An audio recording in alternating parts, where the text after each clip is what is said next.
What's up, guys and gals? It's time to talk about Bleach, 1,000-Year Blood War. No, it's Wednesday, so that's not right. Wednesday, orange. Right, strike it rich, right? Yeah, no, that's not right either. And I am behind on doing those. I got to get to those reviews as well. I think I'm 2 chapters behind. But no, we're here today to talk, of course, about Kengan Omega. Kengan Omega, chapter 287, Strike of Judgment, which the title is more badass than the chapter. Not gonna lie. Strike of Judgment is sounds like an important title. Sounds really epic, and no. So there are 2 things I kind of want to talk about here with this chapter. Obviously, so Koga has defeated Yumigahawa, whatever, Six Fang. I'm not gonna remember this goddamn monkey's name. Someone even commented, said, so Koga officially just defeated a Fang of Metsudo, and someone did the little asterisk. Correction. Jobber of Metsudo, which is far more accurate. Obviously the weakest Fang. We don't even know about the 2nd and 3rd Fang, but I can confidently say the 6th is obviously the weakest of all the Fangs of Metsudo. That being said, this does showcase Koga's development in the sense of Shen gave him more training. So that is actually kind of nice, using the Fist Eye in not just a way to, not as a reaction or just as a countermeasure, but because as we saw how Oma and top tiers are able to counter the Fist Eye, and the Fist Eye works against him in that regard. And they even bring this up. This is similar to what Koga's doing now, is using what Gao Lang does. Gao Lang doesn't use Inception of Intent nor Pre-Initiative. He uses his speed to outpace those abilities, therefore putting any opponent that utilizes that on the back foot, similar to when Oma and Koga were training in the backyard, and he said, this is an attack you can't see, you're relying on your eyes too much, right, to see everything, and you're going to get, smacked in the face for it. So, Shen brings up the idea of, and it sounds ridiculous, I mean, on paper, it's the correct choice. How to avoid, losing a fight? Just make sure you hit them before they hit you. Just knock them out before they can hit you. I mean, realistically, that is a method of victory. And they're like, you're just taking the piss out of us, aren't you? He goes, no. You have that crazy kinetic vision, right? You have the Fist Eye. So utilize it, study it, and study when the motion begins.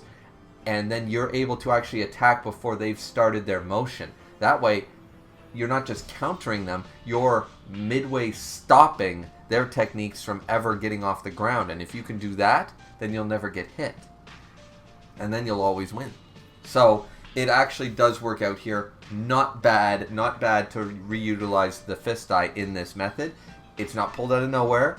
This would work given his vision, and he's obviously trained doing so. We also once again confirmed that it's been basically almost 6 years since the end of Kengan Ashura, because it's been 3.5 years since Koga was introduced, and it was 2 years in between the end and the beginning of Omega. So Ashura to Omega. So 5.5 years at the very least have passed. So everyone's half a decade older, right?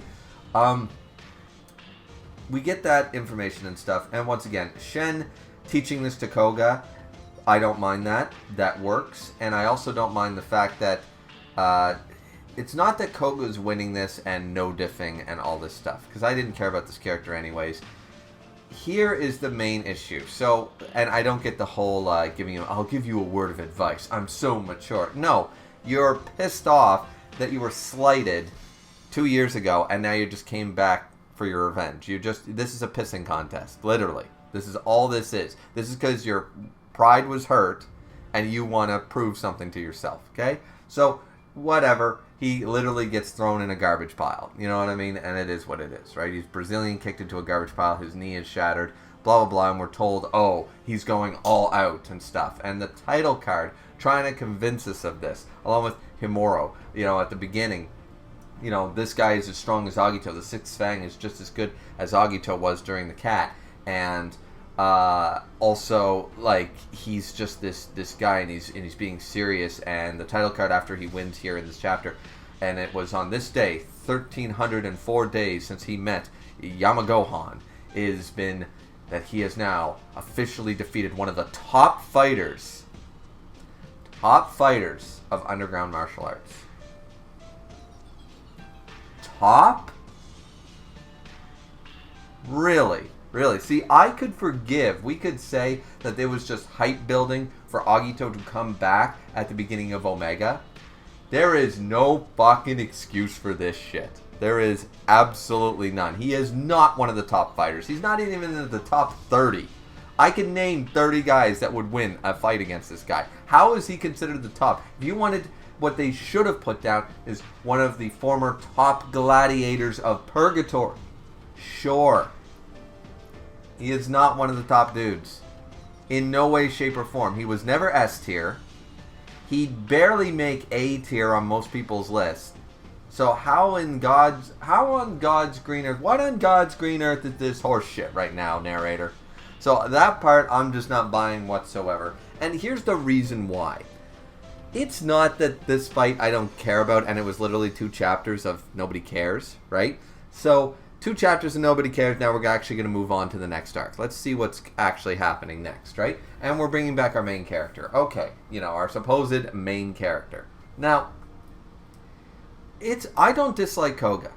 And I just want to bring that out right now because I'm going to talk about exactly why. So that's the chapter, but I want to talk really quick here.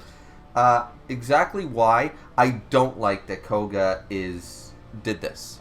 That I don't like that they showed this fight. I don't like that he beat up this guy. And they're promoting it like he's a top tier guy. Here is the problem with Koga's development and the training.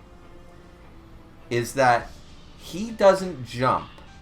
So if you have to use the power scaling bracket terms that everyone uses. Tier maker, right? You have your S, your A, B, C, D, whatever, right?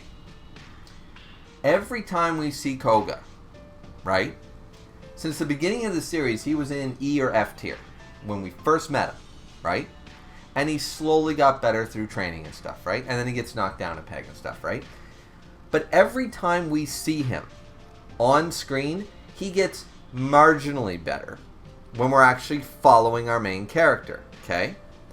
We see him marginally get better. So if he's midway through E tier, when we follow him, he's almost, he might just be the top of E right now, you know what I mean, when we're following him. Then we jump away from him, or we have a small time skip, or off-screen training, or we follow somebody else. Then we're told, oh, no. He was mid-E tier before, he's top of D. Not bottom of D, not mid-D. No, he's top of D all of a sudden, and we're just told that. We're expected to believe it, and he goes out there like he's always been this good. And then what happens again? He's left behind, he's not as good, you know what I mean? He's not on par with Ryuki, yada, yada, yada. More time happens. All of a sudden, he's C tier. But once again, he's not into C tier. He's obviously the top, maybe even low B. This is the problem with Koga as the main character. When we jump away from him and we're told that he's off-screen trained, he doesn't train within his own tier, and he doesn't train to get just to the bottom of the next tier. He jumps an entire tier and a half, and we're supposed to eat it up like that's normal. We're supposed to accept the fact that he jumps from, at the beginning of the series, from F to E, E to D, D to C, and then off-screen is now an A tier, or wherever you put the monkey, right? So all of a sudden, before, 6 months ago, he couldn't beat Jose. 6 months ago. And now we're being told that he has, I think it was 6 months ago. Is that right? That makes sense. Anyways, point is that now we're being told not only would he beat him, he wasn't even in his tier. Berserker Bull style. He was struggling against the other generation, these new guys. Rahito kicked his ass and stuff like that. I mean, to be fair, we all knew that was going down. But he struggled against Ryuki, yada, yada, yada. And now we're told that these guys that are C to B tier, all of a sudden, they're at top of A. Or close to it. Or wherever you want to put the sixth fang. According to the narrator, one of the top fighters in Underground, period. A guy as strong as Agito was during the Kengan Annihilation tournament. And the problem is because we have Oma, better main character, whatever, but because we also have a dual protagonist in Ryuki and Koga and try to develop them at the same time, plus we're following Oma, our original main character, plus sometimes we jump away from that completely with the real tournament and we're following other characters entirely where Koga's not involved at all. So the problem is that then we get one quick chapter of him saying, yeah, we've been training, me and Ryuki been sparring, I'm learning the Nico style a little bit here and there and there. Boom, by the way, I jumped 2 tiers. I was close to the top of C, now all of a sudden I'm mid-A tier. Off-screen. I off-screen trained. I just don't buy that, okay? And the difference is that and that is the biggest problem with Koga's development, is that we're not watching the struggles. We see him get absolutely dominated. The same way Fangboy over here was getting dominated in this fight, we see Koga get his shit rocked like that, or struggle against other C tiers, and the next fight we see him, he's dominating a bottom of A tier guy. And after all off screen and one half a chapter of showing him sparring with Ryuki.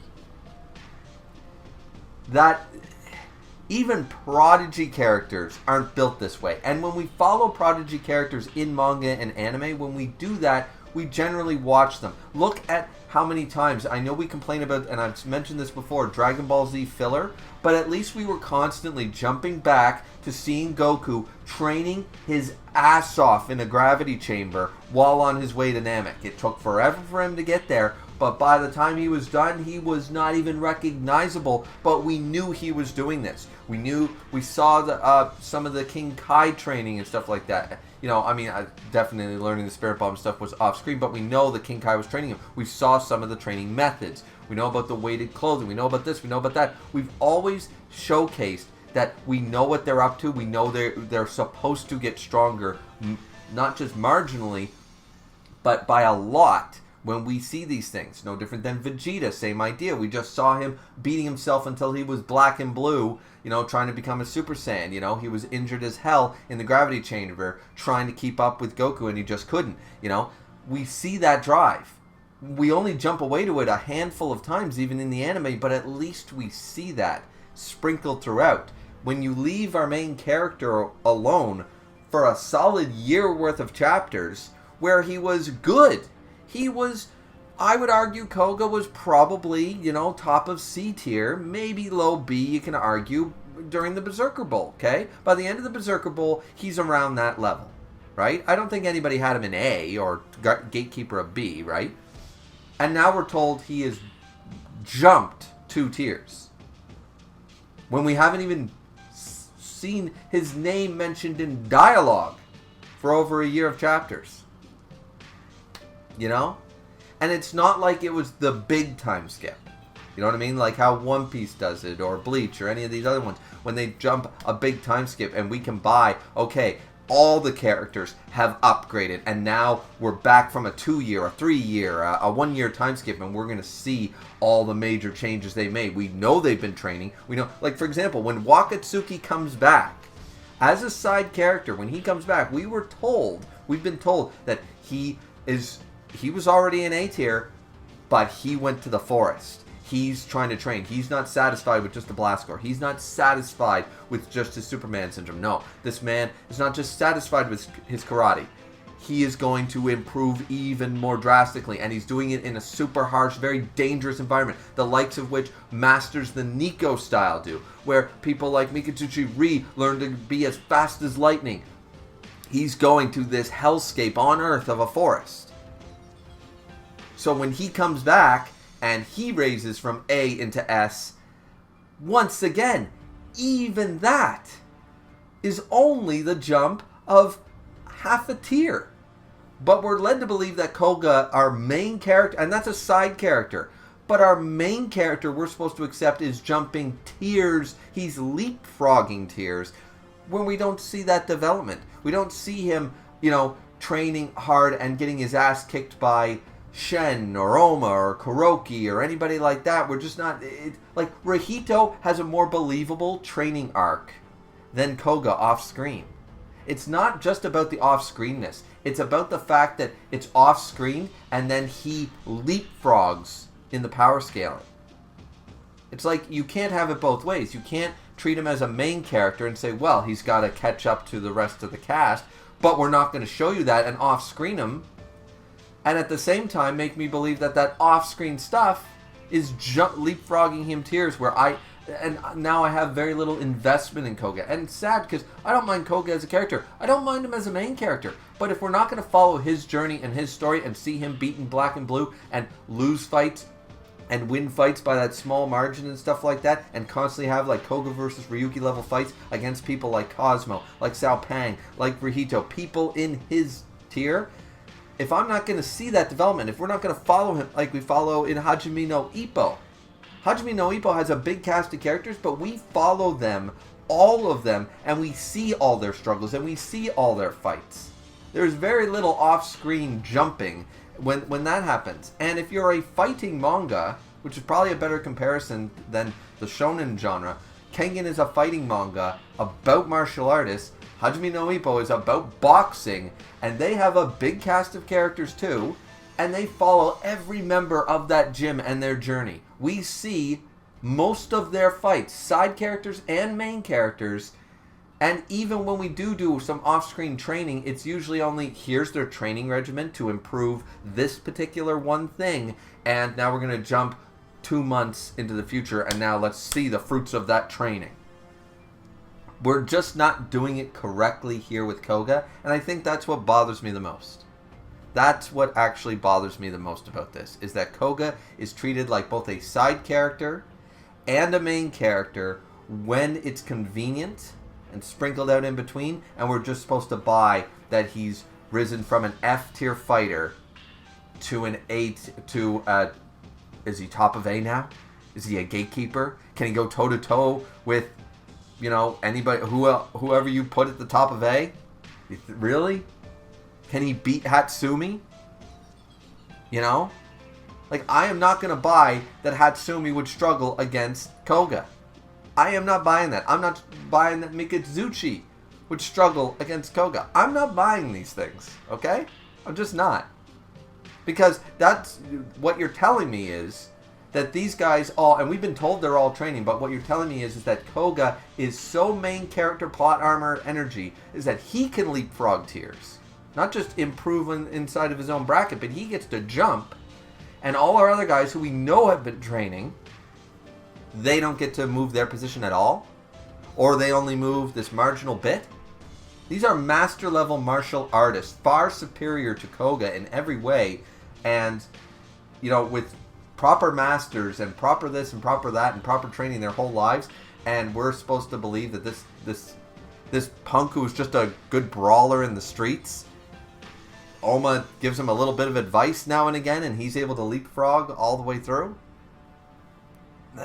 See, that's my problem with it. That is my main problem with these last 2 chapters, is that it's not that we don't want to follow Koga, who's supposed to be our main character, and follow him in Ryuki's journey. It's just that the believability of Koga and his power level is just all over the map, and realistically on paper makes no sense. No sense. And they even give us that time span of it's been 3 years. So then in those 3 years, he has definitely gotten stronger. And yes, I can buy that a guy in F or E tier has jumped up to the lower levels of B, top of C. I can't buy in 3 years that a guy not trained by Shen himself or Kuroki would jump like that. By that logic, Rihito should be S tier. You know what I mean? See how silly that sounds? Because Rihito's been training for 5 years with Kuroki. 5 years. And he's only jumped from ED tier to, where do you want to put Rihito? Bottom of B? Top of C? Maybe a little stronger? But are you really putting Rihito as the gatekeeper of A tier? Are you putting him in S tier? You see where that problem lies? That's why I don't like it. Any other character, this is a problem. But for Koga, you know, yeah. So that's my biggest problem with these last 2 chapters. And I didn't really want to talk about the chapter anyway, because I'm just not interested in this fight. I don't care. I knew Koga was going to beat him down. And though I like the way he's utilizing the fist eye, and that Shen was the one to tell him how to do that, that's all believable, and that's all fine. It's just, this is too one-sided, and hammering home that supposedly this guy is supposed to be a top of A tier fighter, and Koga just dominated him. Oh, okay then. So everybody in the Berserker Bowl is now top of A tier. What? You know, like, anyways. So that's it from me. I know that was long rant, but it was time for a rant, guys. It needed to be said. I don't care about this. I just want to move on to what the next arc is going to be. Are we finally going to get Kengan Annihilation Tournament 2 to find out who's going to fight Shen? Or what are we going to do? We're going to do some downtime, some worm side plot lines. We're going to see Oma and Kuroki's development, because obviously Kuroki, having a partner like Oma, a fellow S tier, to train against, probably will help Kuroki improve as well, even if just marginally, because he's already, way up there. Are we going to follow the Ryan plot line with the, Gilbert and all that? All of this sounds far more interesting than Koga's pissing contest against the worst Fang of Metsudo, okay? I'm just saying. So, and the power scaling is so off that it just bothered me the whole time. I couldn't even enjoy that Koga is dominating this loser of a character that I'm glad he got his shit kicked in, but Koga should not be able to do this. At all. So, yeah. It's just not believable. And that's in a and we're reading a fantasy underground martial arts manga. And this is what I find, and I find this part hard to believe. That's saying something. So anyways, hope you guys enjoyed. Sorry about the rant, but it had to be said. Like, comment, and subscribe. Or dislike if you hated that it was a rant. And tell me your thoughts. See you back here next time. See you next Wednesday. Have a good one. Sayonara.